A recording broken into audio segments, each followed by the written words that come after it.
what was your percentage overrun on the job? Oh, nice. Yeah. Right? So your project cost was $1 million. Where did they end up? $1.1 million. So why'd they end up at $1.1 million? And the owner, you'll be able to read it on their face. Yeah. Right? I made the changes. That was on me. Or, and when you see like the stuttering a little bit or not a clear answer, that should give you a little bit of pause that maybe cost overruns are in your future with this GC. Yeah. And that doesn't mean to not use the GC. That just goes back to make sure you're having weekly meetings with them. Communication lines remain open. And you tell that GC, if you are running into a change, document it, let me see it, and let's talk about it. I, as the owner, will be able to make fast decisions for you so it doesn't mess up your timeline, so long as you promise me good documentation, explanations when those things happen. I'm Drew Breneman, and this is the Rise and Invest podcast. I bought my first 2 properties as a 19-year-old with my own money that I earned from an online business I started in high school. I've now grown my portfolio from that first duplex to hundreds of millions of dollars of investment property. My goal with this show is to give you the resource I wanted when I first started out. Subscribe to our podcast where I break down real-life stories, tactics, strategies, and current market information you need to be a successful investor.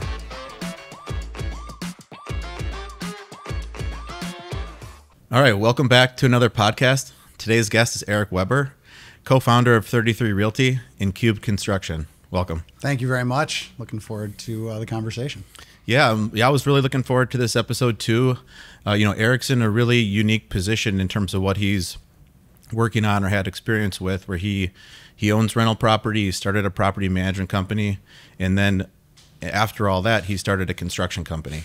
A lot of people, their perspective is just they're an investor, or they're just in property management, or they only do construction. And then, at least for me as an owner, when I was getting started, it's you hire someone from construction and it feels like a huge gamble. You're giving them some money and, hope they come back basically. So anyways, looking forward to getting into all this with Eric and, with that unique perspective. So I think probably first let's dive into, how you got started in real estate.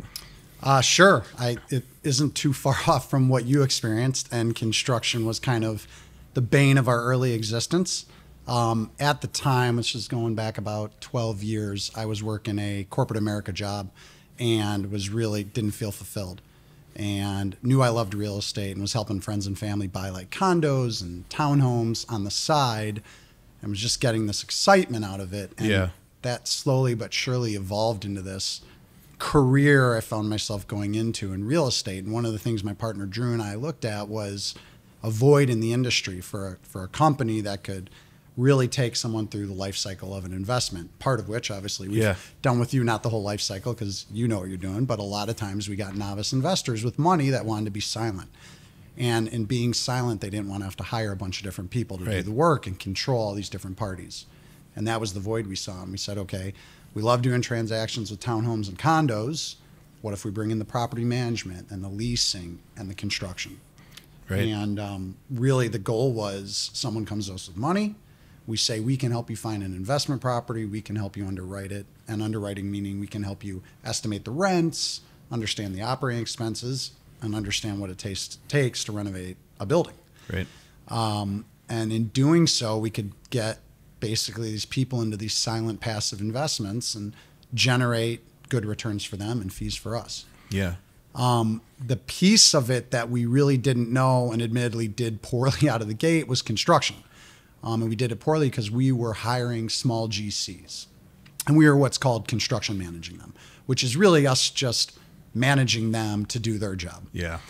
And slowly but surely we realized forcing them to do things or trying to force them to do things wasn't extremely effective. And not having the control was making it difficult to really optimize investments. And so early in 14, I believe, we said, you know what? If we're going to do this and we're going to be real about it, let's start our own construction company. Let's be true general contractors. And what that means is we hire all the subs. Previously, we were hiring, ABC company, which was a general contractor, and they'd bring all their subs, and we were beholden to ABC company. Right. We couldn't influence if their subs showed up at the job, if their subs were going to pass through legit change orders. In order to get there, we said, you know what, we're going to replace ABC company with what is now Cube Construction. And it has been effective. It's been tremendously valuable. Sometimes I wonder why I do it, because construction, you kind of got to be a glutton for punishment. But it is a component of our integrated real estate model that's extremely important, because it traditionally carries the highest risk in a real estate transaction, as you know, because you've been through it so many times. Yeah, and then so you started Cubed in 2014, and then starting with this originally when you were doing brokerage on the side, what year was that? So brokerage on the side goes all the way back to like 2005 and 6 and 7. My partner Drew was in engineering. I was a CPA, and I was doing restructuring work, and we were just hustling deals on the side. And then in 9, he jumped. He started the management and leasing company. It was really a leasing company, because we were seeing you could make more money renting apartments than we could in these highly intense, big hour jobs. Yeah. And so in 9, he started that off, and it was small, but it was taken off. In 12, we had been talking, and I was still doing deals on the side with him. And he said, I need you to come over, because if we're going to really do this thing, we need to be able to expand the scale. And we were great friends, and we worked well together. So in 12, I jumped from corporate America, and we really started to get into that full service model. Right. With some relationships that I had from corporate America guys that were looking to deploy silent capital. Yeah. And that really started, as a springboard, if you will, to get us going in this direction of this integrated model. In 14, when we started Cubed, is when we really were at that point where we had enough scale, and we knew we had enough inbound business that we could sustain a true construction operation. Yeah. Yeah. And I hired you guys for property management in 2014. So yes, you did. And you guys have done a great job. And I think it's interesting too, hearing how you're explaining this, because now something I haven't told you before, because it just happened, but we started buying in Phoenix. Every deal except for one we're buying requires a renovation, like in a pretty big renovations. So, we're more or less, we're picking the property management company in large part on their construction management abilities.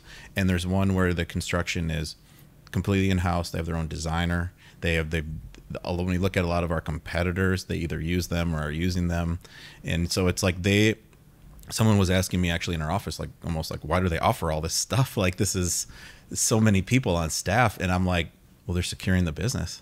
We have to use them now, because we just did our physical inspection on Tuesday, and I talked to him actually yesterday, so it'd be Thursday. And he's like, you should have brought me on Tuesday. We could have brought our engineers with, we would have been pulling permits already. Yep. And I was like, wow, okay, that's a compelling offering. And so, you guys figured that out too. Cause I ended up all the Chicago deals. I did our construction differently, but I was here, so then it was not as tough. But if you're from out of town and it's a lot harder to take a gamble on a GC, whereas if they have something totally integrated that's you see is working for others. And we walked one of their buildings, and it was like the cleanest laundry hookups I've ever seen. Honestly, it was like, and they had even the extra breather valve on the top of the drain, and it was all new drywall in there. I was like, this looks like it's very nice. Well, you and I nerd out on things like that, which I don't know if people listening to this are going to appreciate clean laundry rooms, but I feel it. Because that was, and then I saw like a competitor's how they added laundry in a closet, and it was all jerry-rigged around. And it was, so anyways, I saw that, and I was like, in the broker room, well, like, I need to talk to this guy. So, so it makes sense, because I actually just went through that in Phoenix, and I never told you that because that happened yesterday. So then makes sense why you'd get into that. So then, let's, kind of what was like a driving factor to kind of actually start at the beginning, like 33 Realty, and kind of get into this? It was, you just wanted more than what was going on at your day job, or what was kind of going through your mind at that point? Yeah. Corporate America is a path that has made many, many, many people fulfilled and wealthy and satisfied. And, I was looking at it going, is this what I want long term? Do I want to be, maybe beholden is a little dramatic of a word, but was I going to be at the mercy of someone else for the rest of my career? And I have an entrepreneurial spirit. I'd done things on the side, and I had always said, well, I can always fall back on my corporate job. So I was doing these little entrepreneurial endeavors on the side. And there's a point, I guess, at which, and this happens at different points for everyone, and you had your own experience, where you just say, it's time to take that risk. Yeah. At the time, I'd bought my first house, had my first kid, I just bought a car. So it was kind of like, maybe this isn't exactly the right time to do it, but maybe that's the exact right time to do it, right? When you can't lose. Yeah, or it'd be hard. I feel like it's harder to do it as you get older. Well, that's a great point. You could have waited, and now you have, 2 kids, and then, or whatever, and it's going to be even tougher then. Yep. And it was funny. My wife was very, very, supportive of it. And that point you just made was spot on. At what point are you too far down the path in this existence with a salary and benefits, and you can be making a whole lot of money and be fulfilled? That's the other thing too. Even if I wasn't going to make the money that I hoped I was going to make, I needed to be happy, and I just wasn't happy in the career path that I was in. Yeah. So I took a slightly risk-averse approach, where I was able to keep that corporate job for a couple of years while I was doing what I call the side hustle. Yeah. Turned out the side hustle was really fun. And we made some mistakes. We started in 2006 and 2007. So we bought some investment properties ourselves, which we still own today, and not by choice. Okay. We made some really bad investments. Yeah. And then we started buying again in 2009, and we made some really good investments. And it was funny. We bought these 3 buildings in Chicago on Addison Avenue, not too far from Wrigley. A little further west from Wrigley. But we bought the first one, I think, at $525,000. The second one at like $500,000. Lost pretty. We were able to cash flow them, but just barely. But we were like plunging the toilets ourselves, renting the apartments ourselves, doing everything we could. And then 2009 came. We were freaking out. Thank God we had enough capital behind us to be able to sustain operations at those 2 buildings. And then 3118 Addison became available, and that was available at $200,000. And so we're sitting there scratching our heads going, you got to buy it now. We got to buy it. But like, we're so jaded from the first 2. We're like, but we did it. We kind of dollar cost averaged those 3 properties and broke, if you will, even. Okay. But we got the itch, and we hired a small GC for that project, and he worked out great, and we're still friends with him to this day. But that was back when material prices were lower and labor costs were lower. But it turned out great. We took a basement, we converted it into an apartment. We loved it. We laid it out ourselves. We rented it ourselves. And I guess it was serendipitous because 2009 and 10 acquisition opportunities started rising, as you know. Yeah. And I think really, if there's something I would have done different back then, we set out to really build our operating companies. So the management, the leasing, the brokerage, construction. If I had to do it all over, I would have ran around, raised as much equity as I possibly could have, and bought as many buildings, and then hired people like me so I didn't have to deal with like what we're in now. Now we're very proud of what we've built since then in the operating companies, but still the most attractive and fun thing that we do is buy the buildings. And you and I have talked about this ad nauseum, how much we love that side of the business, which of course comes with its own headaches, but it's just so exciting.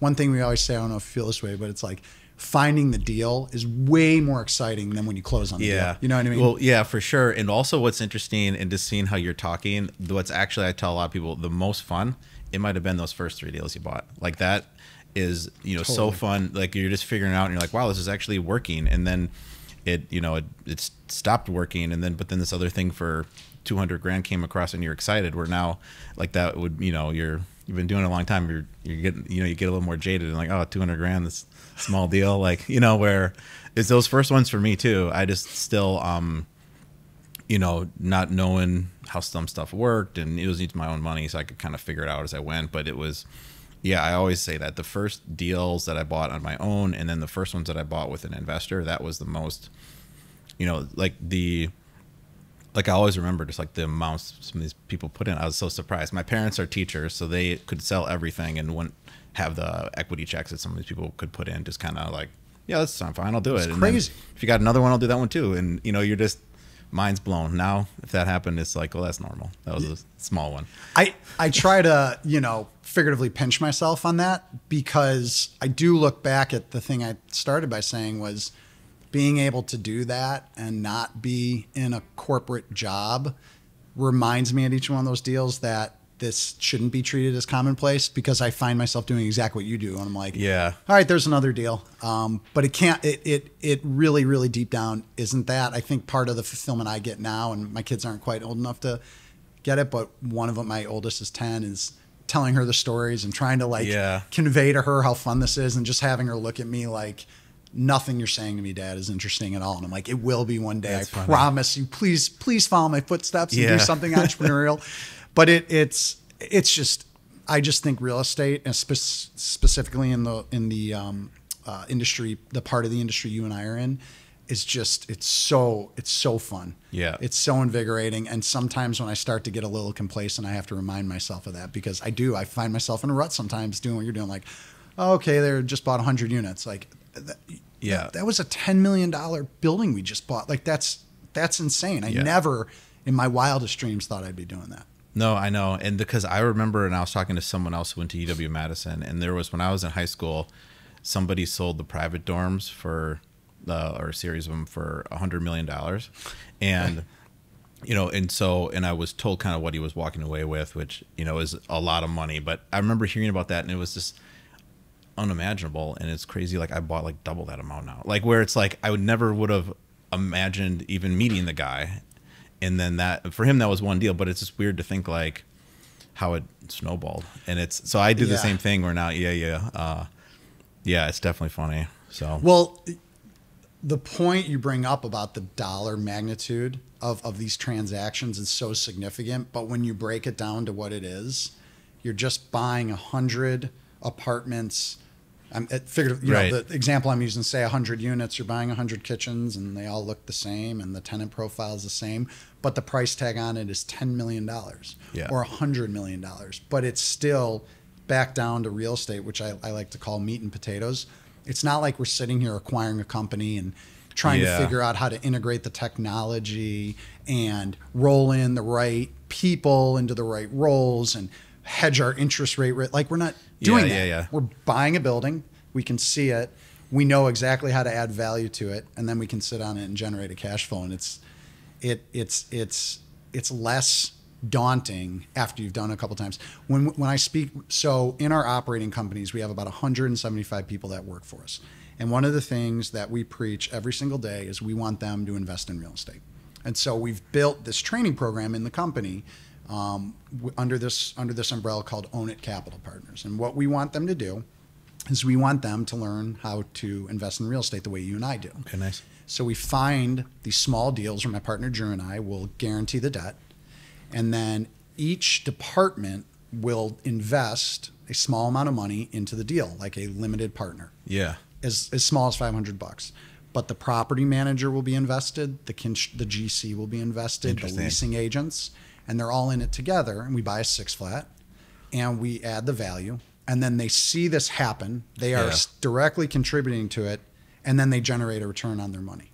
And the thing we preach in the organization is one day, for those of you that really have the appetite for the risk, you leave, you do this, you syndicate the deals, and you become a client of ours. Oh, nice. Yeah. And it's kind of like it's brought us together for that vision of what do we want to do, and that's own real estate together. So I guess that's part of, I kind of digress on the story. I mean, if you think it's interesting where if I'm, they'd be much better suited than I'm trying to do something at a property, they would understand why, like, oh, that's why he's doing this, or because they're trying to do that at the deal that they're in. That's interesting. Well, for the listeners, Drew Breneman is been one of our most fundamental clients, sometimes the hardest, but sometimes very easy. But the one thing you've always done, and I think it has taught them, is you get right down to the basics of what you're trying to do with your properties. And when they step back and see why you're asking for certain things to be done, you do it very fairly and you're very calm about the way you ask for things. They start to see, okay, maybe I do have to scrutinize when the maintenance guy goes back for the third repair on the same issue. We get yelled at a lot as property managers and leasing agents, right? Yeah. And it's like you get yelled at by clients. It's just you get fatigued and maybe you don't give it the care and attention that it deserves. But when someone is walking in like you do, where you've got your money in the deal and you treat it pragmatically and you speak to these people constructively, and I'm not blowing smoke, it really has, we've talked about this with you as a client, it does help our people. And the evolution of the company, we've seen clients act that way with our people, and we finally said, how are they going to embrace the position our clients are taking with ownership of their buildings unless they act like owners themselves? So yeah, it's been rewarding. We're being conservative about our acquisitions, because God forbid we put our employees into something that doesn't work, and the market's a little hot right now, but we try to find one a year. And I really have seen it change the demeanor with the people that are responsible for buildings in which they are personally invested. Yeah. And that's, thanks for what you said about me.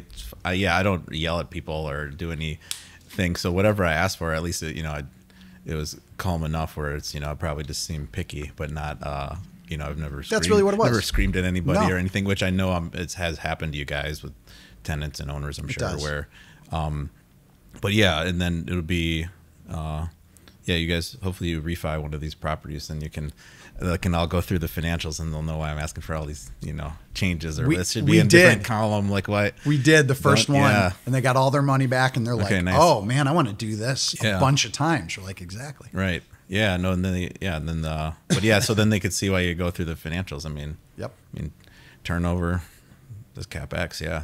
Like you got to go through, but that's funny. Yeah. Well, then let's dive into the construction stuff. So like, I guess just off the top, like what would be one or two things that, that owners should know about construction that you would think maybe they don't with what you learned?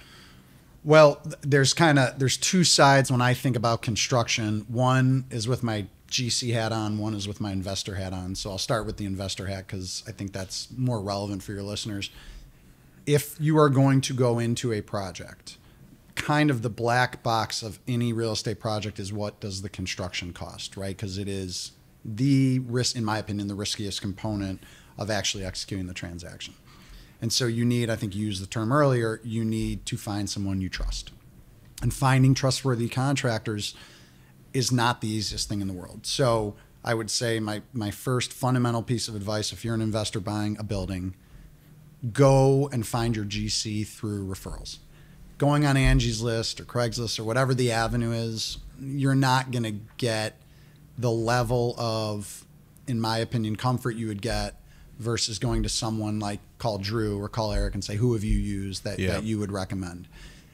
In the past, I had that question posed of me before we were general contractors, and I wouldn't give a name because I didn't have a great experience with anyone. I had to ride really hard the contractors I worked with, and I knew the game.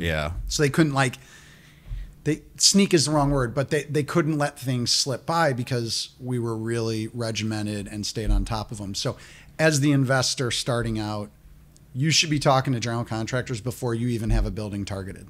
And you should do that because by the time you do have a building targeted, you're going to scramble, and you don't want to scramble and take the easiest or path of least resistance. Right. Yeah. You'll end up with, one contractor off Angie's List and go, okay, this seems fine. Right. And now you're really in it. And then, but how would you recommend they go about getting referrals from who would they do this with? You hear a podcast like this that you're telling, that you're speaking on, or I'm speaking on, or any of the other people that you host on here, ask them to grab a conference call, grab a coffee if you're local, grab a lunch, and just pick their brain. I get that more than anything, where people just want to hear what we've done in this industry, and then ask those people specifically, do you have a recommendation of a contractor that I could speak with? And then get that contractor out for coffee if you can. And again, before you're getting into the investment, because you're going to want to call these people once it's time to make the move and not do what you said. Just hop on Angie's List and take the closest one you can get. So I'd start now if you're not even ready to invest, because now establishing those relationships is going to pay dividends when it is time to make a move. Yeah, and I really think the referrals have to be from other owners, investors, because that's who's using them. Even sometimes, you get a referral from like an investment sales broker. Like odds are they haven't. How you ask that, you have to almost be careful how to ask it, because you just ask for a referral. They'll know some, but then maybe they've not even worked with them before. It's just somebody they know. So you'd almost have to ask if you're gonna ask other people in the industry, like you have to pose it where it's like, of the owners, who's using the contractor and like continues to use them like year after year. Like you got to be real specific with how you'd ask it if it wasn't to an owner. That's a great point. But I think it's just got to be from actual owners using them. And part of the reason that, I guess we didn't end up using Cubed was I got a referral from somebody who had renovated like 50 houses with this guy here. Started using them before we had met, and I never had to use another contractor. I was still using them. It's been like 10 years. You're lucky. But it was because I did what you said, though. I got a referral, and the guy had done so many things with them. And, we have like, it's good. Like we work well together. I know I could see where either me or him wouldn't work well with some clients, but like how we kind of both work, it lined up great. And then, but I did exactly what you said. So that's interesting. Cause it wasn't from like, he doesn't have a website or anything. I mean, he's got a license and everything and, but it's not like he's not even on Angie's List. That's funny you say that because more times than not, those are the ones that work out the best, right? Because a lot of times those are guys that actually swing the hammer, as we like to say. Yeah. Right? He's not just peddling his services and then hiring a bunch of people. He's actually in the job doing the work. Right. And that's what we found ourselves where he ended up he just worked his way up from being a painter. And there you go. Yeah. And so then, that's been, but he's been great. But what's another, so that's how to get a contractor potentially. Any other, like just tips off the top? Architects are also a great source because they get to see the quality of the construction and the approach the contractor takes. And in many cases, they're scrutinizing that work on behalf of the owners. So architects are a great referral source. We're doing some work in Elkhart, Indiana right now, and we can't self-perform the work. At least we don't think we can yet because it's a little riskier to try and find local subs. So we went to our architect, and our architect gave us 3 referrals. We know it a little bit better, so we know the questions to ask. But we're hiring a GC, and it's the first time we've done it in years because we understand the risk of trying to what's called self-perform, which means hire all your own subs locally, might be a little more risky. And what the number one question we ask is, let us meet your project manager. Now, these are bigger scope projects. These are $5-ish million construction projects. But we ask them to meet their project manager and their superintendent. Because I can meet owner Drew or owner Eric, and they are going to hopefully compel me to want to use their company because that's our job. But at the end of the day, the success of a project is dependent on the project manager and the superintendent. Interesting. So in smaller jobs, the superintendent, as an example, would be the guy you just talked about. That was the painter that worked his way up. So when we meet with these owners, we're respectful, but we also say, your company came referred, so obviously you're doing something right. We don't need to hear any more pitch from you. We need to know who you're going to staff the job with, and we got to meet them. And that's been a key to success because a construction project runs only as well as those 2 individuals who run it. Download our 100-plus page passive investing guidebook today. Accredited investors can sign up for our multifamily investment opportunities as well by hitting the Invest Now button on our website. Now back to the show. That's really interesting. I just typed it on my laptop. I'm going to re-meet with that company on Monday that I was talking about in Phoenix, and then I'll ask to do that because and he talked about who managing. It's basically like experienced construction people, but it sounded like they were kind of halfway retired. But then they were the ones who'd run the job, and then they would go get the materials, and they don't have the people leave the site. Well, that's I like the sound of that. But great point. I'll definitely ask to meet some of those guys because we're gonna spend most of Monday together. But nice. That's interesting. Sweet. Then I just gave you a tip. I know. I like it. Yeah, that's good. I wrote it down. So, well, great. So you meet.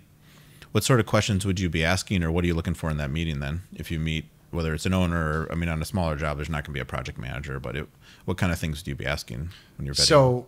So I get into the process a little more nitty gritty. First off, I guess let's answer the question directly. So you're saying an example where I'm going to buy a 3-flat or a 6-flat, and I'm just going to hire the equivalent of the guy you've been working with, right? Or someone's gonna. They're buying something and they want to talk to Cubed. What would you think would be smart questions for them to be asking you guys? So first and foremost, how do you run your weekly meetings? Are there weekly meetings? Because as an owner, you want to be speaking to your contractor no less than twice a month, but ideally once a week. And the purpose of that meeting is to just walk through progress. Because a term you'll hear in construction a lot is change orders. And change orders can make and break a project.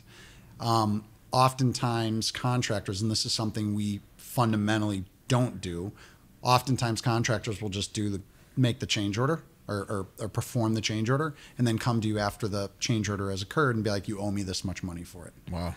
And I'm sure Maybe you haven't had that experience. We've had it. We've done it the wrong way, and we've experienced it the wrong way. And the way you avoid that as an owner doing a project is you have weekly or biweekly meetings with your contractor, and you have the same agenda, and you go over the same thing every week or 2 weeks, and you have your notes from the prior meeting.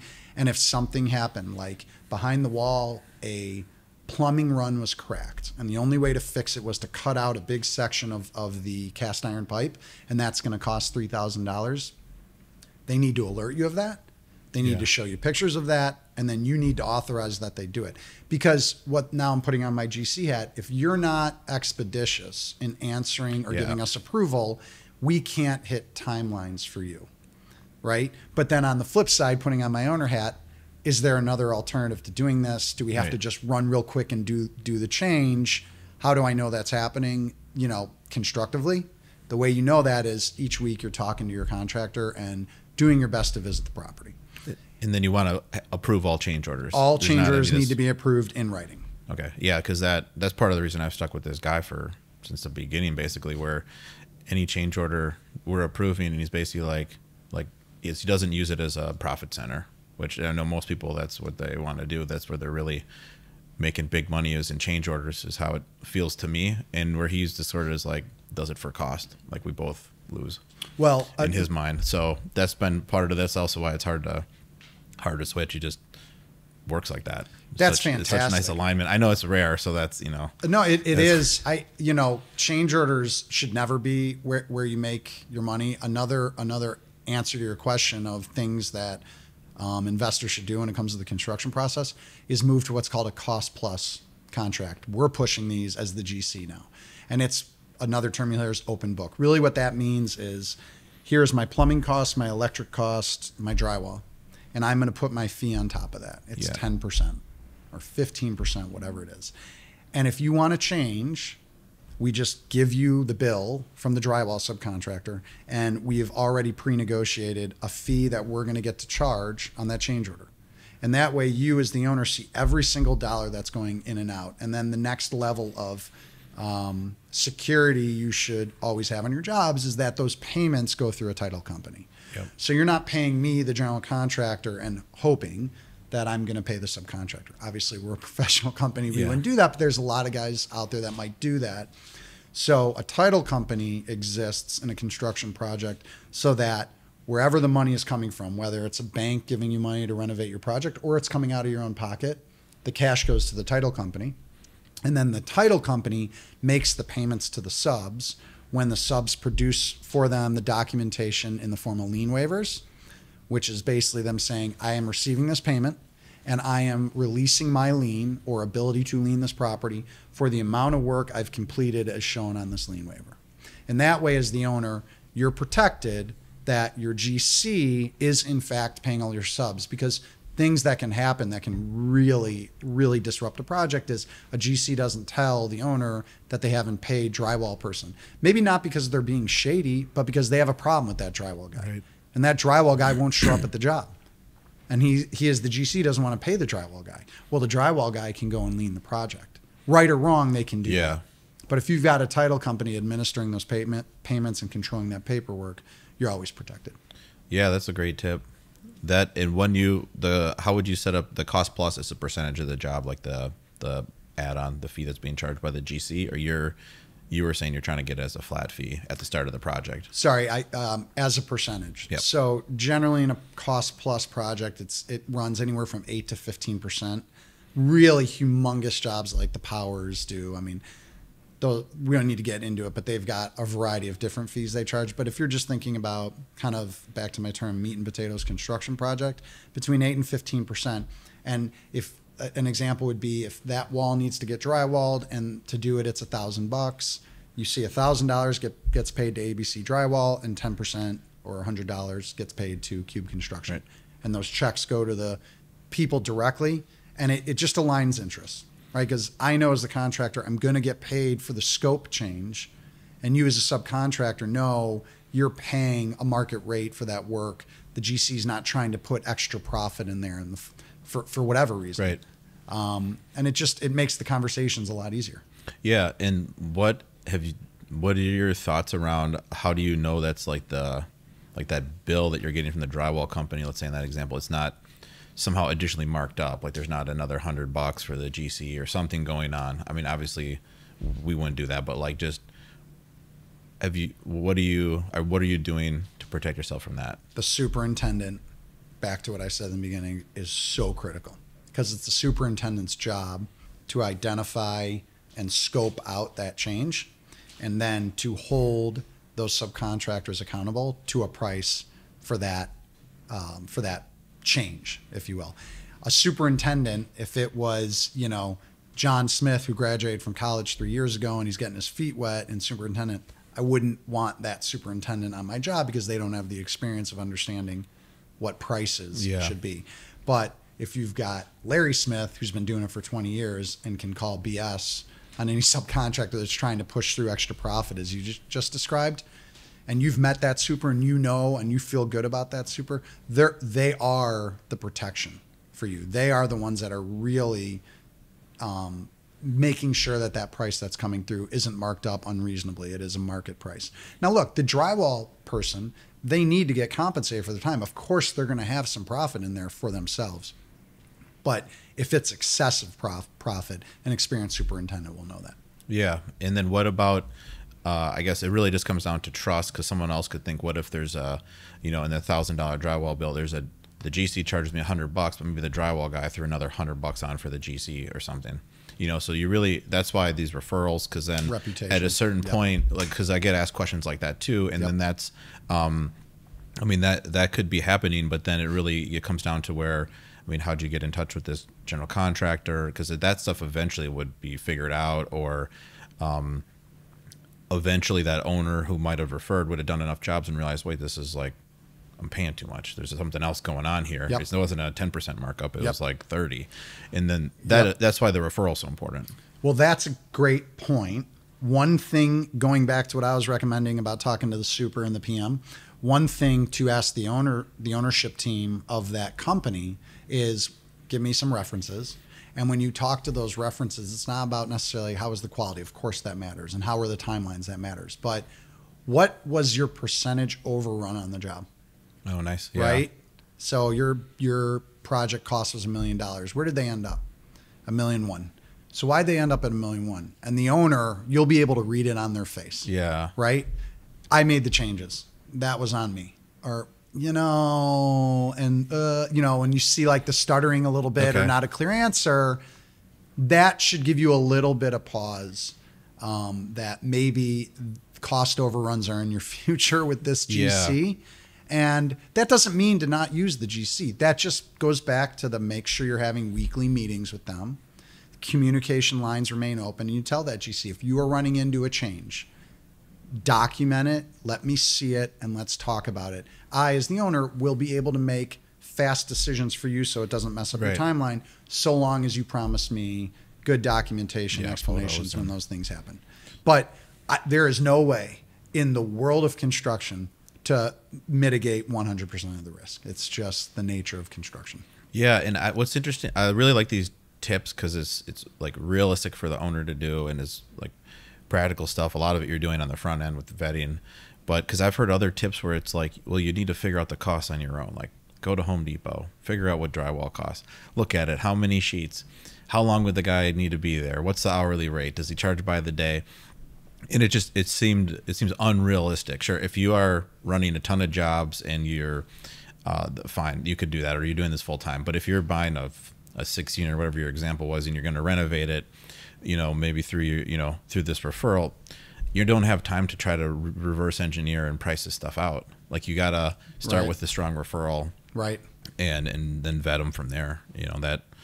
So that's very practical. Where I've heard other tips, and it even seemed a little unrealistic for me to do as a full-time person. So yeah, that would be really difficult. Yeah. Right. Well, you just have really no way to estimate the labor right. Correct. Unless you've done it. How many like people? Like drywall, that takes a long time. A lot of these things you got to go back 3 times and mud it up, let it dry, come back. Like where it's the ceiling's 15 feet high. 15 feet means I have to erect scaffolding, and then I need 2 guys. I need a spotter sometimes who's up there, and then I need the other one who's hanging it. Okay, well then I need the guy to tape and mud it. Like these are precision things in the process that no layperson would know. And it took me years to even understand of vetting subcontractors and calling, BS on some of the things that they charge, but then also being educated by them where they would say, come watch this. Come watch me hang the drywall and then tell me if you think we can get it done for your number. And you're like, oh, okay. Now I get it. Yeah.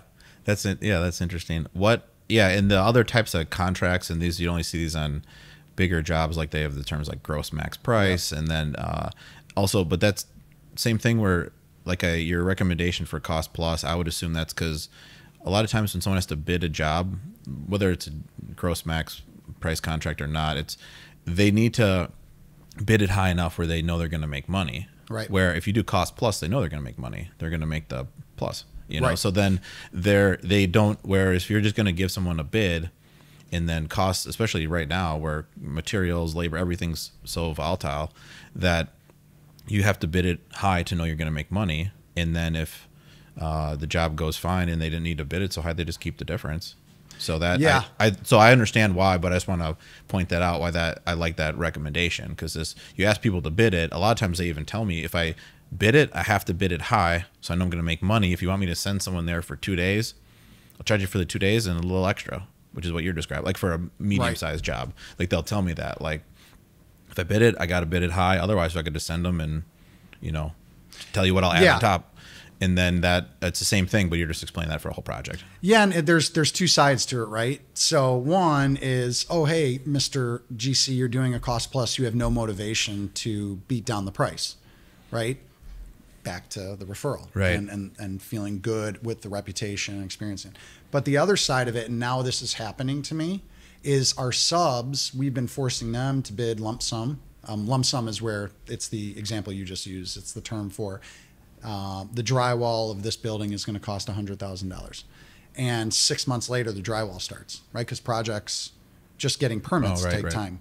And drywall moved in price, and the subcontractor says my price is now $110,000, and me as the GC I said, well, you bid me 100, and the drywall guy says, well, all right, I'm not doing it. Right. And whoa! So I go to another drywall guy, and that drywall guy's 115, and that guy's 110, and then I come crawling back to the drywall guy and go, could you do it for 108? It is important, it may feel like you're not aligning interest in the sense that the GC may not be motivated to, get you the lowest price, but that's not what a good GC is doing. A good GC is working with good subs that they know they can reasonably rely upon. But over the past year, we've moved to this cost plus because the subs are getting hurt, the GCs are getting hurt, and then you have contention on a project and battles between owner and GC, and that hurts everybody. Right. Yeah. If you're doing a lump sum or max price thing and you're so far off, I mean, people aren't going to show up. They're going to be like what you're saying. Yep. Well, for $100,000 for that drywall work, I'm not going. I can just bid a new one and charge 120. Exactly right. Yeah. Interesting. What else? Any other thoughts on this? On just the pricing and working with the GC. Yeah. Reputation really is critical, but here is what I will say. If you ever find yourself in a contentious arrangement or even a dispute, and it's traditionally over money. In construction, there's really two major disputes, money and time. Do everything in your humanly power to not go nuclear. The GC will lose, the owner will lose, and at the end of the day, I've been in projects where we as the GC lose money, the owner loses money, but we navigate the thing to the finish line. Someone once said to me, a construction project is an anniversary at the beginning, but by the end, you can be teetering on divorce. And the key is to seek counseling in between. And that counseling is conversations and communication. Because the worst thing for both parties is if I as the GC walk off the job or you as the owner fire me. Because no one's going to win. And litigation can ensue. It's better to just see it to the finish line and be reasonable as the owner and be reasonable as the GC and acknowledge we're going to take a little bit of a hit. You're going to take a little bit of a hit. Maybe it's a little bit of our fault. Maybe it's a little bit of your fault, but we're together on this. It really is truly a partnership. And that term can be used loosely by people. Oh, I'm going to partner with you. Yeah. That's how No, but you're really in a partnership because there's so much money at stake, and a good contractor wants to maintain their reputation, and they will work with you, but there has to be reasonableness both ways. Interesting. So then, let's say if I were to ask you, what would you recommend for firing if you had to your contractor? You would say, try everything you could not to first.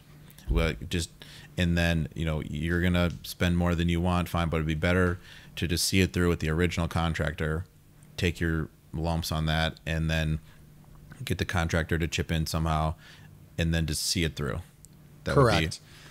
If you cannot get past that point of contention, the best thing you can do is sit down. I always go back to communication, and have the progress of the project here, the amount of payments that are here, and then negotiate a payoff to cut off the contract with the current GC, right? So they take their money. Okay, you're saying if you can't work it out, correct, then this is what you could do. Yes. And yours explain a scenario where who is like ahead of who in this? Like the contractor has done more work, or the owner has paid more than what's been completed? Good question. Let's use the example of where the contractor has done more work. Okay. Not because I'm biased and I'm the contractor in this conversation, because typically this is an easier conversation at least then. Okay.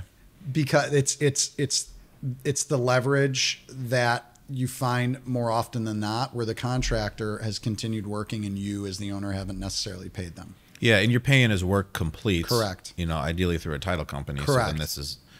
But I don't get my payment from the title company and stop and wait until that money comes in and then start working again. Yeah. I'm still working. But if you don't pay me, I can lien you. Right. And when I lien you, a lien impedes an owner from refinancing their property or getting more debt, because that lien prevails over everything. Right. So you sit down, you go through the progress of the project, and you go through what you've paid them, and you negotiate a price for a walkaway. Don't ever have that sit down until you've had the opportunity to go price what it'll cost to finish the job. And here's why I say avoid this at all costs. Because the new contractor is going to come in and they're going to say, well, they're done at X percent. Existing contractors are going to say, I'm done at Y percent. You're going to have to find some number between X and Y percent that you pay the old contractor to go away. And then new contractor, right or wrong, may come in and go, man, I was wrong. He wasn't to Y percent. He was to, V percent. Yeah. And I didn't know that because I'm starting to open up the walls and see some of the things you did wrong. I'm giving you the nightmare scenario. Plus the person's going, I kind of just want to make a certain amount on the job to take it, and then maybe they're going for a higher percent on the second contractor because his job's a third of the size now. You got it. Or whatever. You hit the nail on the head. So what if I just pay this guy a little bit more and just get this thing to the finish line? I've separated from, over my 10 plus years of doing this, I separated contentiously from 3 contractors where I was the construction manager and they were the GC. Yep. And I've resolved disputes with probably 30 plus subcontractors. And the 3 I didn't resolve turned into nightmares for me. Interesting. It was experiences I never want to go through ever again. And I will do everything in my power to not do that. But as I was coming up, I did my best to vet subcontractors, but you just can't control, what you don't know. Yep. And it's interesting. The subs and even contractors, their behavior does change with how in demand their services are. That's absolutely right. Where it's interesting, and I'm not the direct communication, but once winter hits, I got painters calling me even, and I'm not the person that hires them, but if I need to call them in the summer, it's like, well, we're busy right now, Drew. Yep. Let's do, so it's a total, so that happens too, where, everything's going fine. You hit a dispute and they got a bigger job and, some bigger, better thing potentially going on. That's, and then, okay, so you had maybe 30, this is interesting, maybe we get a percent from you. If you had 30 projects where you had to do something, one of these, resolve it and move on or break off, how many total projects have you done, you think, if you just had to guess a number? Oh gosh, hundreds of projects, but I'll say it differently. I bet you I have a subcontractor challenge, not dispute, challenge on every project. Yep. Every single project. Now we do rehab. We don't do ground up. So we're constantly dealing with unknowns. And when a client understands that it's their responsibility to pay it, it's easy to deal with the sub. Sometimes the sub the client won't pay for it and the client's right, and the sub bid it wrong and it's on the sub. And sometimes sub didn't bid it wrong. We as the GC missed it and we have to eat it. Those happen in rehabs, probably every single project. I've just found over the years, especially with the loyalty these subcontractors will show, that if you got to take a hit as the GC and pay them a few extra bucks to cover it, and that if their change order to you is $5,000, it's definitely not the responsibility of the owner, and you split it with them 25-25. Both parties walk away happy, and we stay in business. Right. Moving forward. That's why we're having this conversation. Construction has so many unknowns, especially in the rehab world. But to answer your question directly, of the hundreds of jobs I've done, I bet you there's been a disagreement on every single job. 30 where it's been not a good disagreement, where it's kind of, we've hit heads but have gotten through it, and 3 where we didn't.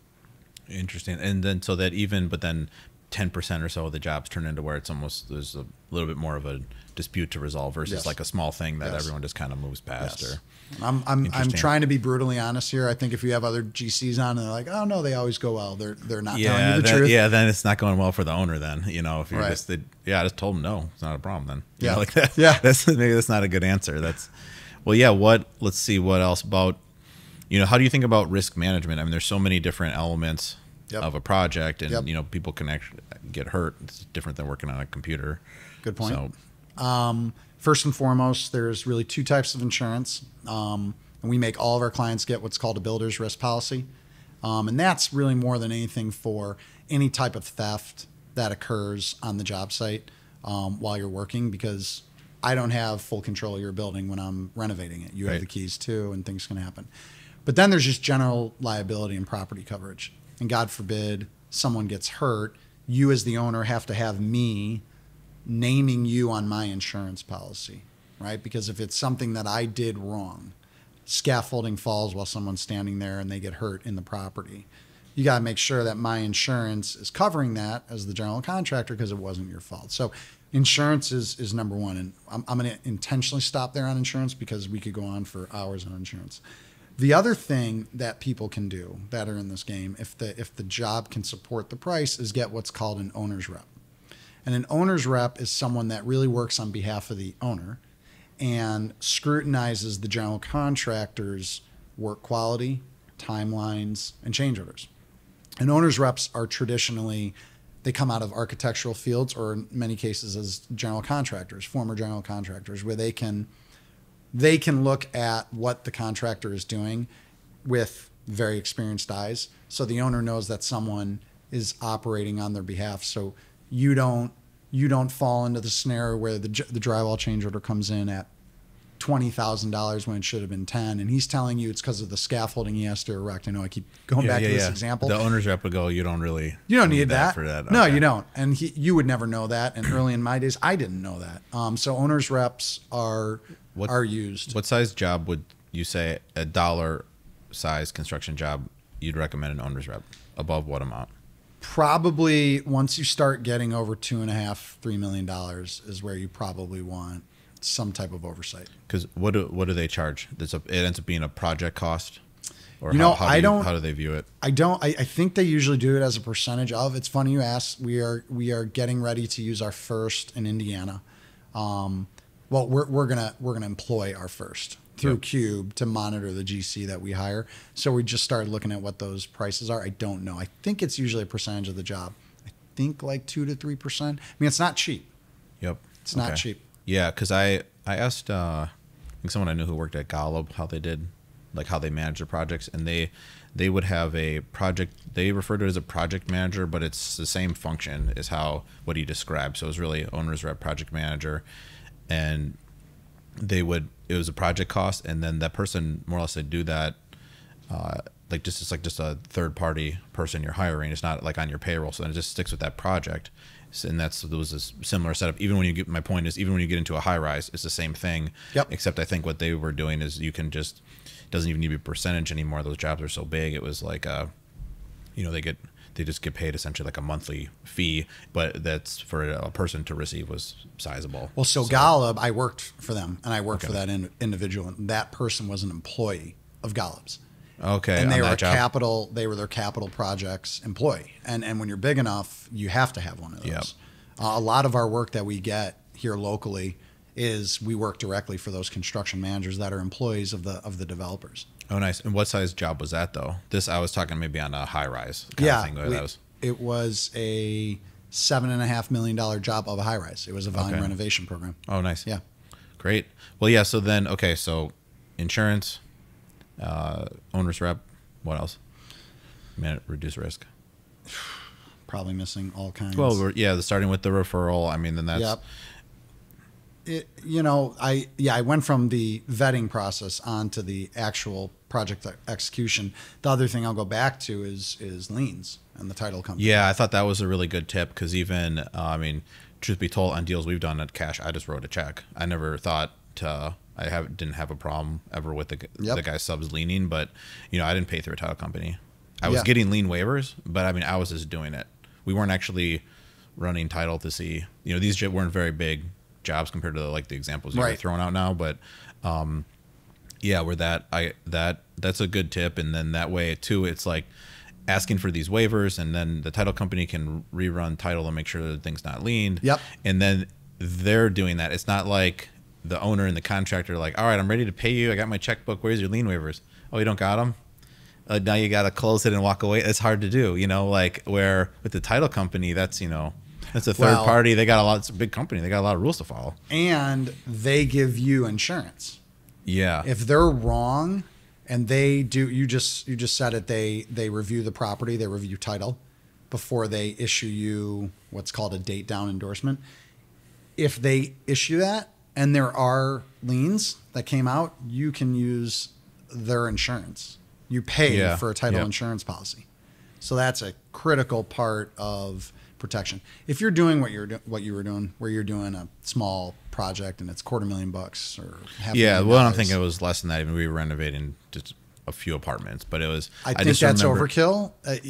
That's overkill. But I'm saying a lot of people then would do that and then carry it forward. Where now you buy something that's 50 units and it's the same person maybe, and I'm just used to writing out of the checkbook. I didn't think to do it differently, but he's using different subs. The dollar amounts are going up. So I think that's a really good tip. Yeah.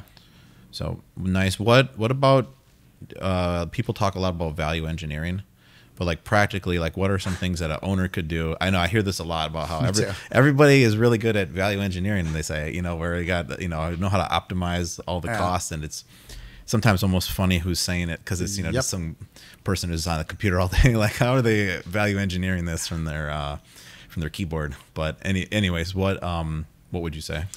It's a term that everyone throws around. It's one of those wonderful real estate key phrases. Value engineering starts with understanding how to invest in real estate. And this term that I think a lot of your listeners have probably heard is called underwriting. And underwriting is the very start of the project. You see something you want to acquire, and then you put together an Excel model. And that Excel model is really designed to figure out how this project will turn out based on doing a value add process. So a renovation project will get me how much in new rents. Optimizing some of the building systems will bring my operating expenses down by how much, so I can generate this much cash flow. Value engineering as part of that is about scope of the rehab project. I thought you were going optimizing scope was what was in my head when you're describing this. So is that what you're talking about? Yeah, that's exactly what I'm talking about. And scope is not I should use ceramic counters versus granite. That's not going to change the outcome of this project. And then stainless steel versus white appliances, people think if I just decrease the quality of the finishes, I can save money, and that's my value engineering. That's not. And so you're saying you kind of do that in conjunction with the whole underwriting, because if you switch those appliances, now I got to drop my rents, and let's see what this all looks like. That's part of it. But it's if my construction budget out of the gate, I will use, figuratively speaking, $25,000 per door. Okay. And in my $25,000 per door, I'm going to get a new kitchen and a new bath and new floors. But someone who's not as experienced may go, I need to spend $50,000 because the drywall is really beat up and the trim looks really bad and the doors are in really rough shape. I should replace all of those things and spend $50 a door. Doing the kitchens and the baths and the floors and the paint are what are going to yield you the return and the higher rents. Right. Doing the other $25,000 is not going to yield you much, if any, return. It's not fair to say blanket that, doing all that work's never going to get you more rent. Of course, it can help a little bit, but it won't help on the basis that the first 25,000 put into the critical areas of the unit are going to help. So value engineering is understanding that. And how do you understand that? Either you've done it a bunch of times or you meet with people who've done it a bunch of times and go, should I be doing all of this work? And we say, no way. Yeah. Right? Because the nicks and the drywall aren't going to change it. So scope, value engineering is about scope to me. Interesting. Yeah, and I think one piece too that you got to understand, you got to know your deal, really how all the different pieces change, and know who the end renter is going to be. If this is a for rent project, where the comment on the doors and trim for 90% of apartments, that's right. And then, but if you have a super high end tenant you're going for, maybe you do get a payoff on doing it all the way. But yeah, even all the stuff that as you were mentioning, I was like, why would you ever replace the doors? That's what I was like, almost confusing in the middle. But makes total sense where, that totally unnecessary. People look, kitchen, bathroom, floors needs to be clean. But, an old trim, if it's painted the right colors, it's totally fine. Totally. In most all rentals. But you make a great point on the luxury product, right? And that's a product that you're really familiar with and you've done a great job with. That stuff does matter. And if you put the first 25 in, it doesn't get you those rents, right? But the next 25 does. You got to look at the bifurcation of those two 25s. Right. I know I keep going back to this simple example. Well, I like it, but on most apartments is exactly what you're talking about, where you're not going to want to do that. And then, but I was thinking about the apartments that I had where I spent a lot of time picking out the door handles and stuff, and it paid off. But that was like such a rare thing. So that you're like the stuff we're buying now, that's not the case, where it's just the exact scope actually is just the things you rattled off: kitchens, baths, floors, repaint, add laundry, go. Right. And then we're talking about a more simple investment project, right? Where you're not getting behind the walls and ripping everything apart. Right. You start getting into gut renovations, value engineering takes on a whole new meaning. Where am I going to run my plumbing stacks? What size should my washer dryer cabinets be? Should I use electric based dryers? Should they be gas forced? Where should I place my common, value engineering there is where you've got an architect involved, an owner's rep, experienced GC, the PM and the superintendent are involved in the project early on. That would probably not, I wouldn't recommend that scope of project for someone who's new to the game. Right. But that's kind of where you and I evolved to, and I, we learned as we went. But the early stuff for me was, I hate the term, but I use it all the time, is lipstick on a pig, right? We'd refresh the unit and it was the lowest risk type of work. Right. And so you really think about value engineering, about optimizing the scope. And then if it's a big project, then it's really also it's optimizing the scope, but also optimizing really how you're specifically doing things. Like, don't run the electric to the whole other side of the building. You're wasting all this money. Keep it in the back corner. It's the shortest run. Like, that's value engineering to you. Exactly. That's exactly right. What? Because it's not. What about getting materials? From an owner standpoint, where do you recommend they try to? Another thing I think about with value engineering is like figuring out what materials to buy. Where you could make a running list of the finishes you want, where it worked out, where like the price was, I'll just say right for what you wanted to get in out of your your rental lift. Yep. So you got the toilet that's cheap but not the cheapest one, and it looks to a resident the same as one that might be double. Yep. Any thoughts on that, where that might be overkill for some, or what have you done or seen other people doing? A big one that always works, and we learned this, is laminate flooring. Like, we always thought it was essential to have traditional hardwood floors. And using hardwood floors is great if you can refinish them, but putting in brand new hardwood floors is going to yield no more money than putting in the LVT, luxury vinyl tile or laminate flooring equivalent. That's going to be half the price. Knowing that just came out of renovating apartments and seeing what happened. We use a lot of porcelain ceramic tiles. We use simple white subway backsplash tiles, and they're 30 cents a square. But people love them. And if you use a dark grout, it looks fantastic. It looks clean. Yeah, and the color's on trend, but the price is low, right? But you got to stay ahead of the trends, right? 15 years ago, cherry and Brazilian floors and, maple cabinets were where it's at. Now that looks, completely, old. Now you see black fixtures. I mean, that just came around, we think we've done a pretty good job of staying ahead of the curve, but even we kind of get set in our ways and just do things the way we always did. So I think looking at the trends that are happening, and then thinking like, am I really gonna, if I put true marble on my counters, is that gonna get me a penny more of rent, or should I do it's 50% counterpart and use quartz? Yeah.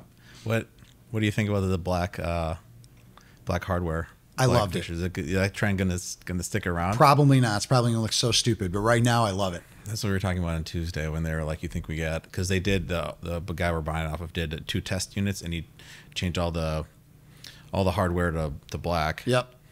And it looks nice, but it's like, this is something that might last like a year or two only. Right. But some of these trends, they stayed a long time. But it's funny, we were just, I'm just thinking it's the brushed nickel, and then everything else matches. Like already a lot of stuff we could keep, it's brushed nickel, all the shower stuff, and it's like, we're gonna opt to not do it, but it's not that high end of a project. Well, you know what's happened. One of the trends that I cannot understand, and we actually did it in our house, and my wife insisted on, was monochromatic, where the trim, the walls, the counters, the cabinets, they're all the exact same color and they're dark.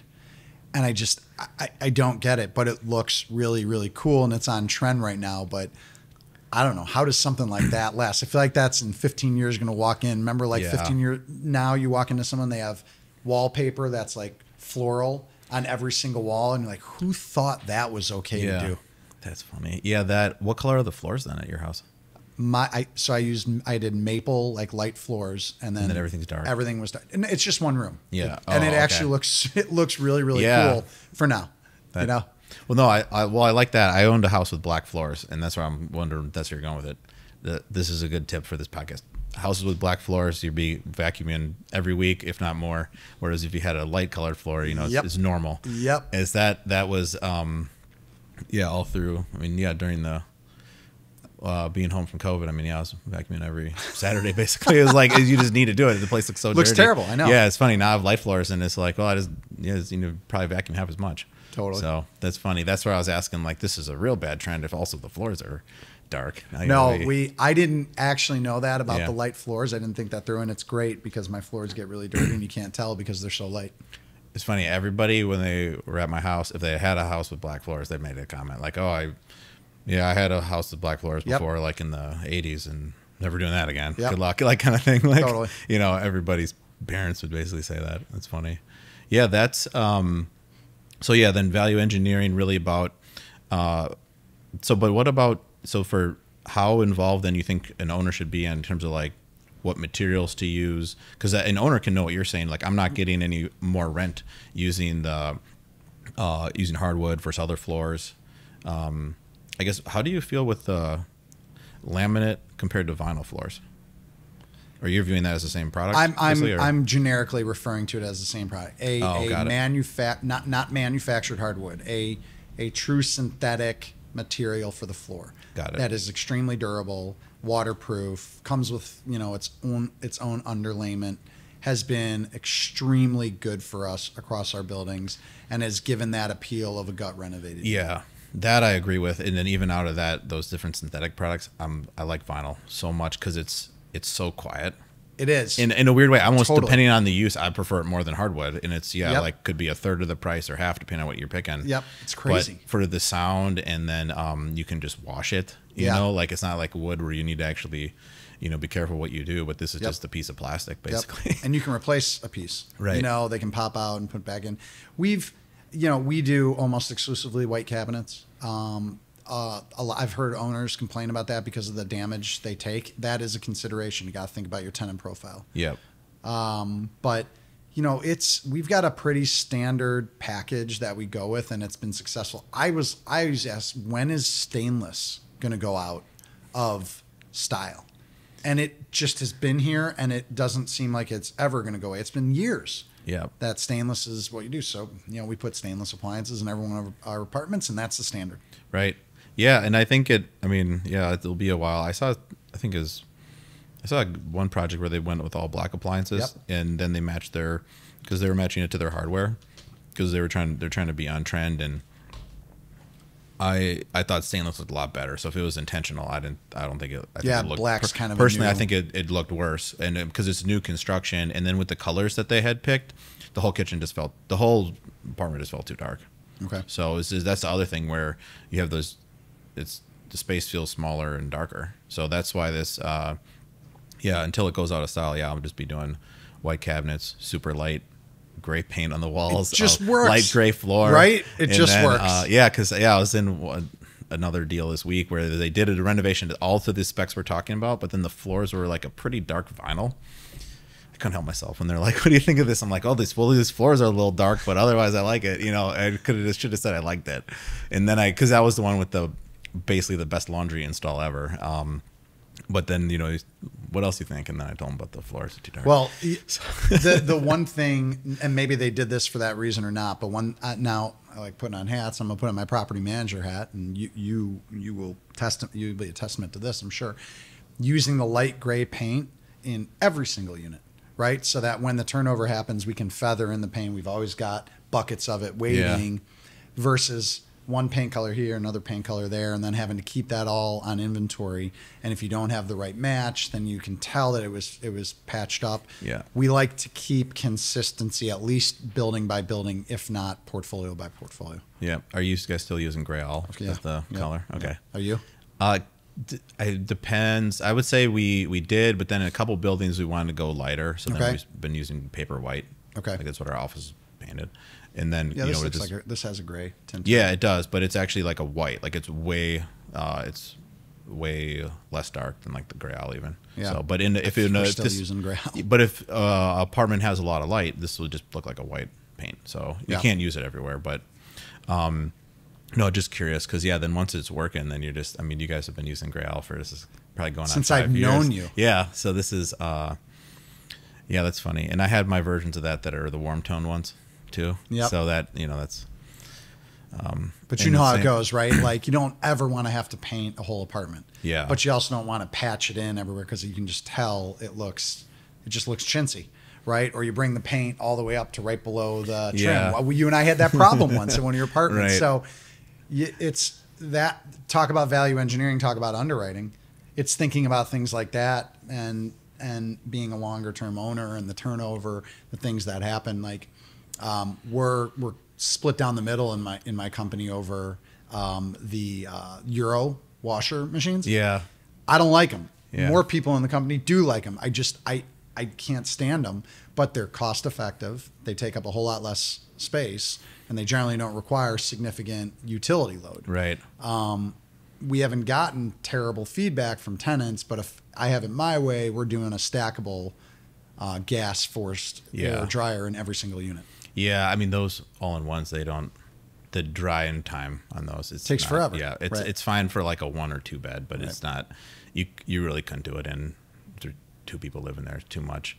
God, you and I can get into the nitty gritty here. I bet this is really compelling content right now. I know. I was gonna just keep talking about paint. Everybody knows me. So we got a paint quote, and I was like, well, what? You didn't ask the brand, line, sheen, and color. Like, what are we doing here? Like you just. You're better at that. He just got a quote. Oh God, you're better. We don't know the product. Yeah, we just go. Yeah, that. So no, I was giving him a hard time, but because they're going to prime it. It was a brick building. They're going to spray it. Yep.